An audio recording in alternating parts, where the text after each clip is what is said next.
G1, but by the end of G1, the half-life becomes very short.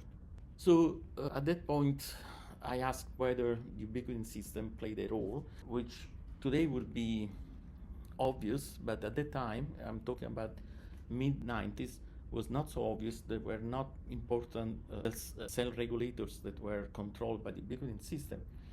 And so I found that P27 was regulated indeed by the ubiquitin system. So P27 is one of the first proteins to be identified as a substrate of the ubiquitin system, together with cyclins and P53, P53 being an important tumor suppressor that controls genome stability.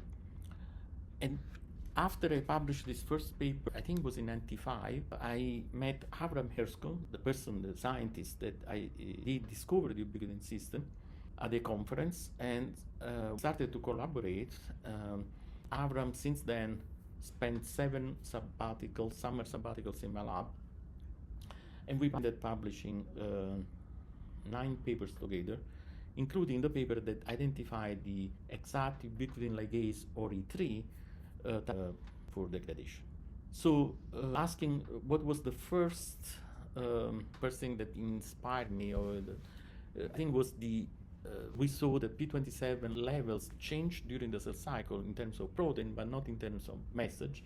And then eventually the half-life instead was the one that was regulated, being longer in one case and shorter in the other. And from that, the next step was which system is controlling the degradation of P27, the ubiquitin system. Again, I say that this is obvious these days because when I was a student, I was in your shoes, ubiquitin system was not known. And I was taught that proteins were degraded by the lysosome. And not only that, which is true, proteins are still degraded by the lysosome, but the ubiquitin system provides a much better specificity. Also, the idea was that proteins were degraded once they get old, born, and eventually they age and they die. This is not the case. Are not degraded only when they are oxidated, unfolded, damaged. They are degraded all the time, just to control their levels once again at the right time in the right space. Yes.